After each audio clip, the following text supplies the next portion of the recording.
La France Bouge continue avec le dossier du jour consacré aux innovations dans le domaine de la cardiologie. Connaissez-vous les gestes qui sauvent? Dites-le nous, écrivez-nous sur Twitter @ Europe 1. Vous pouvez également nous appeler au 39 21.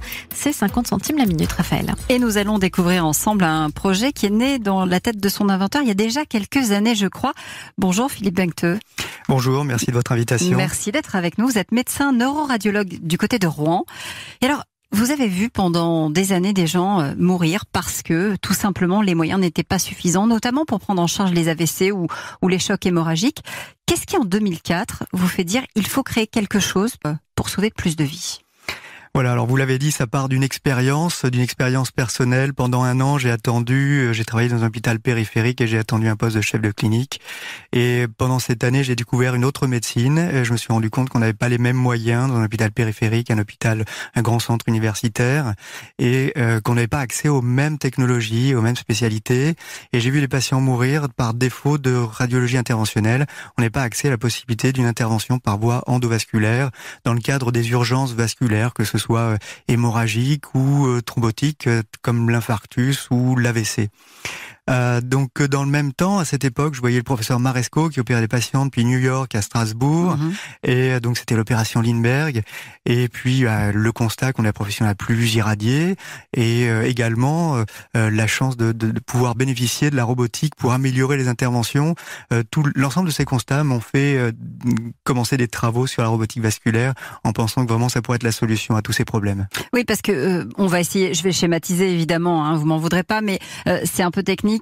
Pour aller soigner, intervenir, il faut piquer l'artère, et pour aller traiter ce type de problème, vous, médecin, quand vous intervenez dans ces opérations, vous êtes sous rayon X, c'est-à-dire que les irradiations sont aussi dangereuses pour le praticien. Tout à fait. Nous intervenons en fait dans des blocs opératoires un peu particuliers qu'on appelle des salles de cathétérisme. Des interventions particulières également parce qu'elles se font par une piqûre. Ce sont des interventions micro-invasives. C'est un grand progrès qui date d'il y a 40 ans, qui permet d'intervenir donc par une piqûre. C'est une porte d'accès entre l'extérieur et l'intérieur du corps humain. Et par les artères, on va naviguer et aller où on veut dans le corps humain. Bien sûr, pour naviguer, il nous faut un système d'imagerie temps réel que sont les rayons X, et qui permettent de voir au travers du corps humain nos instruments pour intervenir. Et donc les médecins se situent à quelques centimètres de la source de rayons X, elles sont très exposées. C'est la profession la plus irradiée, il n'y a pas de profession plus irradiée, avec un taux de cancer qui est beaucoup plus élevé malheureusement, parce que ces rayons au quotidien ont un effet biologique. Donc l'idée c'était de sauver des vies, mais de faire en sorte de ne pas mettre celle des médecins en danger. Il y a effectivement beaucoup d'aspects dans cette innovation.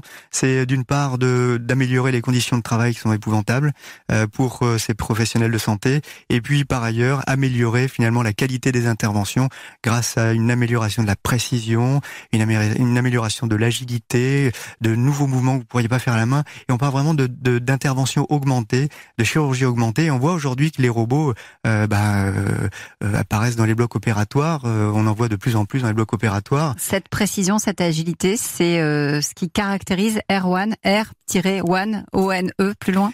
Oui, tout à fait. Donc nous avons développé une première solution robotique qui vraiment présente une très grande précision, de nouveaux mouvements encore une fois, qui permettent donc d'augmenter l'agilité. Vous allez pouvoir manipuler des instruments avec un instrument avec une main, et donc pouvoir manipuler deux instruments avec vos deux mains, ce que vous pourriez pas faire à la main. Normalement, vous avez besoin de vos deux mains pour un instrument, et tout un tas d'avantages et d'intérêts qui globalement améliorent l'ensemble de l'intervention pour le bénéfice du patient. On est dans l'intervention 3.0.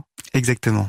Notre coach, Catherine. Est-ce que demain, ça veut dire qu'on va pouvoir réaliser des interventions à distance, de fait, s'il y a une pénurie de médecins, par exemple ? Ah oui, donc comme signalé en préambule, cette expérience qui m'a marqué de cette médecine un peu à deux vitesses, finalement, dans les territoires. Donc mon objectif, c'est vraiment de pouvoir développer une solution qu'on puisse utiliser à distance, et de pouvoir donc placer ces robots dans les hôpitaux périphériques et pouvoir les manipuler depuis un centre expert, dans un grand centre universitaire, par exemple, et pouvoir donc prendre en charge les patients au plus proche de leur accueil d'urgence, et ainsi pouvoir gagner beaucoup de temps dans leur prise en charge. Et on sait que, par exemple, dans le cadre de l'AVC, chaque minute compte. Elisabeth, je crois que vous avez trouvé vous aussi des nouvelles techniques pour déboucher une artère, des techniques qui sont en test. Oui, notamment avec des ultrasons. C'est le pôle santé République à Clermont-Ferrand qui teste depuis fin juillet cette innovation en cardiologie qui est très efficace pour soigner l'astérosclérose. C'est une pathologie qui rétrécit les artères coronaires. Vous avez aussi CardioSens. Alors ça, c'est aussi pour lutter contre les maladies cardiovasculaires. Eux, là, ce sont les médecins de l'hôpital Bichat qui veut aussi collecter des données pour rendre ces applications santé beaucoup plus efficaces. Ils ont donc créé cette plateforme qui s'appelle CardioSens pour évaluer, ça peut nous permettre à nous, si on l'utilise, d'évaluer notre santé cardiovasculaire et ainsi prévenir et lutter contre les risques qui y sont associés. Philippe Bengteux, il y a quelque chose qu'on n'a pas dit, c'est que c'est quasiment du 100% français, 90%, c'est ça, de ce robot est made in France? Oui, donc notre préoccupation est surtout technologique et puis en termes de délai. Et donc on n'est pas en fait à tirer sur les coups. Et donc et il se trouve qu'en région, en Normandie, en Vallée de Seine, nous avons la chance d'avoir un tissu industriel high-tech très important, en donc pharmaceutique, tout est fabriqué dans l'ouest de la France. Et donc globalement en Normandie, on trouve l'essentiel des compétences dont on a besoin.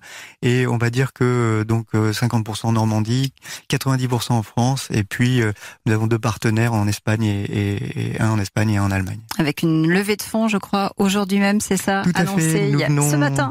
Exactement, nous venons d'annoncer ce matin donc une levée de fonds de 5 millions d'euros. Et puis donc nous sommes heureux d'accueillir également un directeur général pour accompagner ce développement, cette fois-ci commercial.